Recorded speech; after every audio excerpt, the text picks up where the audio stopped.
নমস্কার বন্ধুরা, দীপাস কিচেনে আপনাদের সবাইকে স্বাগত। আজকে আমি থোড় নিয়ে নিয়েছি। থোড়ের আমি একটা তরকারি করব, তো সেটাই আপনাদের সাথে শেয়ার করব।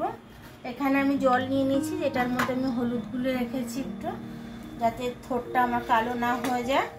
তো আমি থোড়টা এবার কেটে নেব গোল গোল করে। তো চলুন দেখে নিই কীরকমভাবে থোড়টা কাটতে হয়। এই আলুটা কেটে নিয়েছি আমি, আর এই থোড়টা কেটে নিয়েছি। থোড়টা আর আলুটা আমি সেদ্ধ দেব। থোড়টা আমি সেদ্ধ বসিয়ে দিচ্ছি। দুটো আলু কেটে রেখেছিলাম, আলুটা আর এই জলটা দিয়ে দিলাম সেদ্ধ হওয়ার জন্য। একটু হলুদ দিয়ে দিচ্ছি, আর একটু জল দিয়ে দিলাম আমি।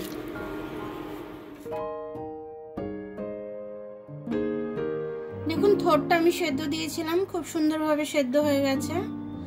আলুটা সেদ্ধ দিয়েছিলাম এর সাথে, আলুটাও সেদ্ধ হয়ে গেছে। এবার এটা আমি কি করব সেটা দেখে নিচ্ছি। আমি একটু জল আছে এর মধ্যে, থোড়ের মধ্যে, আমি জলটা একটু নিকড়ে নিচ্ছি।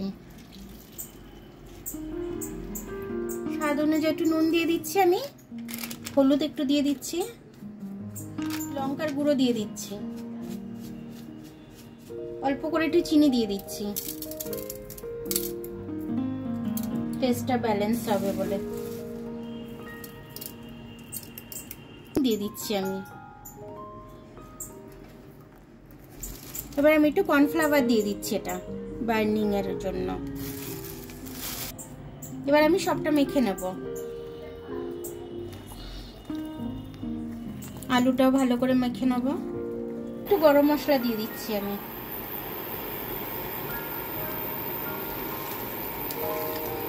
তেলটা গরম করতে দিয়েছি, তেলটা গরম হয়ে যাক, এগুলো একটা একটা করে বড়া করে নেবো আমি। এবার আমি বড়াগুলো ভেজে নিচ্ছি। থোড় আর আলু দিয়ে এইভাবে বড়াগুলো আমি প্রত্যেকটা ভেজে নেব। এইভাবে আমি বড়াগুলো সবকটা দিয়ে দিলাম। বড়াগুলো আমার ভাজা হয়ে গেছে, আমি তুলে নিচ্ছি।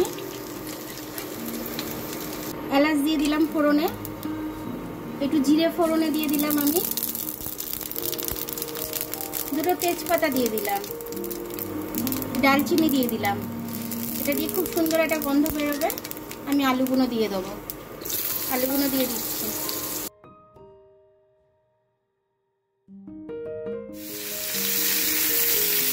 আলুটা আমি একটু ভালো করে ভেজে নেব। তারপরে আমি মশলাগুলো দেখিয়ে দিচ্ছি কী কী মশলা দেবো।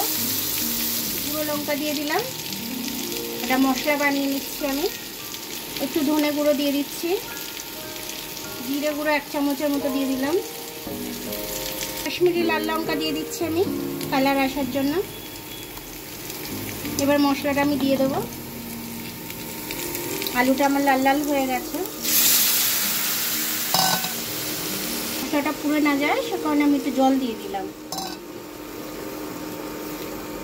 এটার মধ্যে আমি একটু আদা দেবো। এবারে আদাটা একটু গ্রেট করে দিয়ে দিচ্ছি আমি এটার মধ্যে।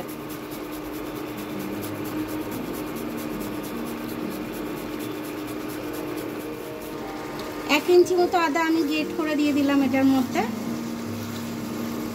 এটাতে আমি হলুদ দিতে ভুলে গেছি, একটু হলুদ দিয়ে দেবো। একটু হিং দিয়ে দিলাম, একটু হলুদ দিয়ে দিলাম, হলুদটা দিইনি তখন আমি। এবার মশলাটা আমি ভালো করে কষে নেব। হয়ে গেছে, লাল লাল হয়ে গেছে, একদম তেল ছেড়ে দিয়েছে। এই কড়াটা একটু ট্রান্সফার করে দেবো আমি, কারণ এটাতে আমার হবে না। বড়াগুলো অনেকগুলো হচ্ছে, বড়াগুলো ধরবে না। দিলাম, ততক্ষণ এটা ফুটে যাক একটু, আমি তারপরে কড়াটা ট্রান্সফার করে দেবো।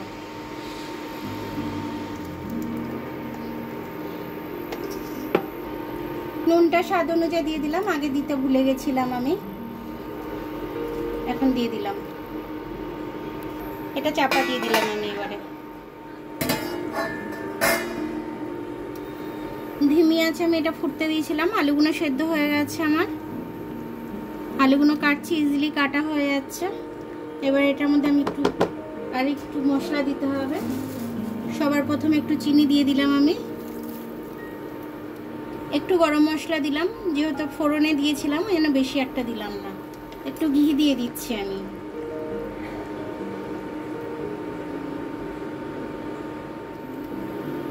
2 চামচ মতো ঘি দিয়ে দিলাম।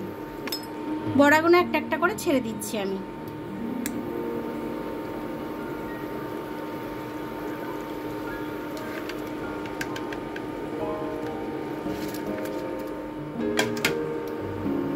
বড়াগুলো দিয়ে একটু নেড়ে নেব, দিয়ে একটু ফুটিয়ে নামিয়ে নেব। আমার এটা হয়ে গেছে, এবার আমি এটা নামিয়ে নেব। সবকিছু টেস্ট করে দেখেছি, খুব সুন্দর হয়েছে। আপনারা এরকম থোর যদি পান এরকম ভাবে রান্না করে খাবেন, খুব ভালো লাগবে, নতুনত্ব একটু। বড়ার তরকারিটা খুব সুন্দরভাবে আমার হয়ে গেল, আর খেতেও খুব সুন্দর হয়েছে। তো আপনারা এরকম ভাবে বানিয়ে খাবেন। থোরের নানা রকম ডিশ বানিয়ে খাওয়াটা খুব ভালো, কারণ শরীরে আমাদের আয়রনটা প্রচণ্ড পরিমাণে দরকার লাগে আমাদের। সে কারণে থোরের যত রকম রেসিপি পারবেন বানিয়ে বানিয়ে আপনারা খাবেন। খেয়ে আমাকে কমেন্টস করে জানাবেন যে আমার ভিডিওটা আপনাদের কেমন লাগলো। আমার ভিডিওটা দেখার জন্য অনেক অনেক ধন্যবাদ। আমার ভিডিওটা যদি আপনার পছন্দ হয় আপনাদের, তাহলে লাইক, সাবস্ক্রাইব, বেল আইকনটা একটু টিপে দেবেন। আর যদি ফেসবুক থেকে দেখেন, লাইক আর ফলোটা একটু করে দেবেন। আবার কাল দেখা হবে নতুন রেসিপির সাথে। ততক্ষণ আপনারা ভালো থাকবেন, আমি আসছি।